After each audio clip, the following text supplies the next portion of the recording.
everyone, this is Dan Nurilov, and I have the ThreatTraq Internet Weather for January 4th. So as you know, if you're a frequent viewer of our show, we usually look at Internet activity against common Internet ports as it relates to scanning. So what are the top scanned ports? And the top 10 most probe ports is the way we measure activity by the amount of scanning on any given port. So if you watch our show frequently, you're kind of familiar with the distribution of ports here, and they're kind of the same. You know, port 445 TCP associated with SMB, WannaCry, and various other worms from back in the day. But the port I want to focus in on today is port 6379 TCP. It's a port we've talked about before. It's associated with Redis. And I just want to kind of understand what does the scanning activity against this port look like in the past 60 days. So looking at the past 60 days of activity against this port, scanning activity specifically, you could see that the activity is kind of flat. That is, there's only between 50 and 100 million flow records per hour, most hours. But there are also these peaks where there'll be like 300 million all of a sudden. And those are, I believe, associated with different security researchers or internet census companies that try to understand what services are open on the internet. So from a threat perspective, who's doing this and where's this activity coming from are the kinds of questions that we like to ask, and what is really happening there. So one way to understand this is to say, well, who's doing the scanning? Where's the scanning activity coming from? Who's engaged in it? And you could see this chart is also pretty stable. There's less than 1,000 IP addresses per hour engaged in scanning activity against this port. So it's not a lot. You don't see the same peaks for the researcher IP addresses because they're probably just coming in from a few, from some sort of cloud provider or something like that. But in general, there's this constant undercurrent of scanning against this very common port. So where is it coming from? I always like to put the IP addresses on the map to kind of help me understand. Is there, particular region where the activity seems to be a little bit more pronounced? In this case, you could see in Asia, probably in China, there's a lot more IP addresses emanating out of there with this behavior. So the next thing that makes sense is to kind of take a look at the Honeypot data and see what are the packets associated with this. So if you look at the distribution in the Honeypot over the last 90 days, most of the traffic we see is related to Redis, which we know already. Some of it is unknown or invalid traffic. About 20% of it looks like it's just HTTP scanning on the port, so it's not all related to Redis. It's just trying to figure out if there's an HTTP server on this. But one of the things that stood out when I was reviewing the Honeypot data is if you kind of zoom in on this one type of exploit you see here, for example, the presence of this SH for shell, you could see that the IP addresses that are doing this are all, again, emanating predominantly out of Asia, and I believe most of them were China. So it's very interesting. So now we're on to the next step, malware analysis. What are these samples and what is it doing and how does it work? And again, I think as I was doing a review of this and looking through some of the indicators of compromise here, I noticed that this is already very well covered in the security researcher community. There's pulses on Alien Vault OTX. There's write-ups from a variety of security researchers and vendors on how to achieve this. I put some of the references here in case anybody wants to check them out. One of the best references I found is this Trend Micro report that specifically analyzes and tears apart one of the malware samples. And it found that this is a Linux version of a cryptocurrency miner. And I believe this is something that this has been covered previously, even on ThreatTraq. I think that's a story we covered. It's a really great analysis. But if you read the analysis, it's very interesting. It doesn't really tell you where the malware comes from. It kind of tells you this malware is on your system and this is what it does. But the reason I like all the other researchers out there posting their analyses is because it shows how this Redis exploit or this Redis technique or tactic could have been used to drop the malware that Trend Micro describes. So I think through the sharing of threat information in the security community, we can all benefit and understand the bigger picture of the different cyber threats that are out there, and kind of where are they emanating from, what kind of tactics and techniques do they use.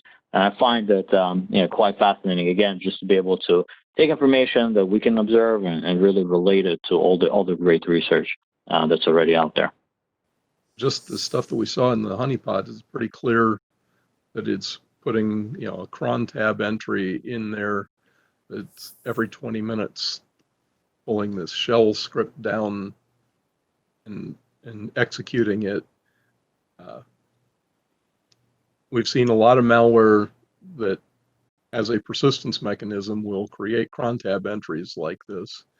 So, and unfortunately on Linux boxes, most of the malware that we've seen over the years has been these crypto miner type things. I mean, that doesn't mean there isn't a lot of other malware out there, but the crypto miners sticking those in the cron tab, that's pretty common.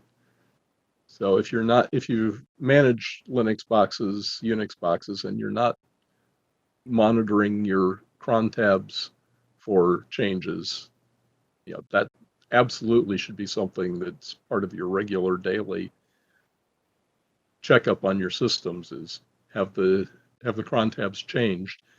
And if they have, where's the change control that corresponds to that change? Just the little things that system administrators need to keep in mind as they're monitoring their systems. I have two thoughts that come up. The first is really the value of visual analysis, right? The ability to drop this data into a graph, because visually it's very, very clear that something's happening on a repeating pattern, which immediately tells you, I got to go check my scheduled jobs, right? So that is something that is really just a great tool that if your organization isn't using graphing to help derive those types of insights, it's really something that you should put on your to-do list for the coming year. The second was a conversation I had with a customer recently, about trying to find data and kind of where to get data, and they were really trying to find the one data source to rule them all, so to speak. And, it was a very similar conversation that I had with them around the fact that, look, these problems are so large and there's so much data out there to analyze that you really need to kind of, take a really wide view of the analysis that's out there and then bring that together and synthesize it, because it'll give you ultimately better insights as to where you are. And as an industry, we finally gotten to a place where, we're a lot better at that than we used to be, a lot better about information sharing, because certainly, our adversaries have been masterfully doing that against us for many, many years. And so, the more we're able to, combine data from different resource groups, from different analysis sources, and get that broader view, the better off we all are. I agree. And the only thing I forgot to mention is, if by some chance you're running 6379 TCP open for your services, please don't do it, because you'd be subjecting yourself to something like this. The other thing is, if you read that final link with the hack tricks, it actually kind of helps you understand a little bit about how this exploit works. And it's really fascinating because it has to do with how things get backed up in Redis, and the fact that cron will interpret misinformation in the cron file and still try to do the best job of executing malformed cron files. It's really interesting from that perspective as well. For those of us who like that level of detail. So moving on, I wanted to share with everyone a different view of the scanning data that has to do with the number of devices that are doing the scanning. So it's our most sources probing report. This we use to understand botnet activity. So in the previous chart, it might be just a few people, really interested in a port, and we're trying to understand, like, is there one port that's particularly interesting all of a sudden? But this we use to understand, activity that goes together. It's possibly a botnet or related to a botnet. So the two ports, and we've covered them before on ThreatTraq, that I thought would be interesting to revisit are ports 8291 TCP and 8728 TCP. And they both have to do with different parts of managing microtik devices on your network. And then one is like a Win API management port, and the other is some other kind of management port. So looking at the number of scans over the last 30 days against these ports, you could see the activity is kind of here and there. In early December, there were millions of requests per hour. Now there's less than that. I guess it was hundreds of millions, and now it's just a few million. So it's activity that goes up and down. But if you watch the show, you know that this is normal for scanning on these ports, and we see this activity fluctuate throughout the year.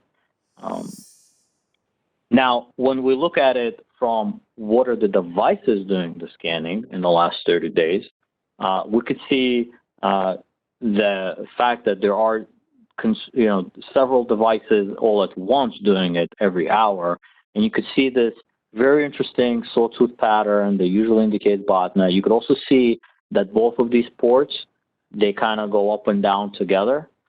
So they're likely part of the scanning here by the IP addresses is likely part of the same botnet, or is the same adversary interested in both ports at the same time.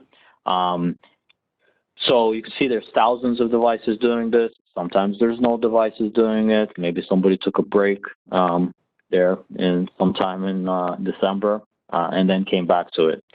So where is the scanning coming from? And we've looked at this chart before as well. I think in October was the last time we took a look at it. Well, you could see that it's all over the world, except for a few places. For example, whereas with the previous chart, there was a lot of scanners from China, here you could see almost no devices emanating out of China doing the scanning. But there are quite a few devices in India and Southeast Asia and South America and I think Central America there. So this is kind of like a behavioral profile almost of the botnet and where it's located. And it might perhaps demonstrate, either who's behind the attack or the types of devices that are impacted with this. Taking a look at the honeypot, we could see known, I know it says unknown, but these are known things that are impacting microtik devices, the microtik protocol. And if you just do a simple search against exploits on port 8291 or 8728, you'll find that there's no shortage of CVEs having been reported in the past against microtik devices and routers, and it's very well known how to get into them, or there's tools available to do brute forcing, and you could see we see it in the honeypot, and it's more of the same behavior. This is a botnet to watch for because it has been reported, that microtik devices have been used for other nefarious purposes. So it's definitely an interesting behavior to continue watching, and we're going to keep an eye on it as well. All right, so that's all for the internet weather. I guess let me stop there. I think it was interesting that China didn't have any instances or any dots in it thought that was pretty intriguing. Of course, Alaska didn't have any in there either. So, it's very interesting, just that complete absence in those two areas. I'm not sure what conclusions you can draw from there. Maybe, the People's Republic of China simply doesn't allow microtik devices inside of their, ISPs or something like that. There could be some very non-nefarious explanations for that. But certainly, again, that visual analysis, that visual cue kind of definitely sticks out when it's so prevalent everywhere else, right? Yeah, and if the scanning is actually being launched from the infected microtik devices, then that's quite likely that that's just China isn't a place where the microtik devices are sold, or so. Yeah, it's always interesting though to see those heat graphs, to see where the attacks are coming from and where they aren't. That's all for our internet weather today. If you have any feedback, or if you have any comments or any ideas of what this activity is, maybe you know a little bit more about these botnets, feel free to get in touch with us. You could leave a comment down below or reach us via our email address, and we look forward to hearing from you. If there's also anything that you're interested in, a specific port or topic, perhaps it's something that we can look at a future episode of ThreatTraq. Thank you, and until next time.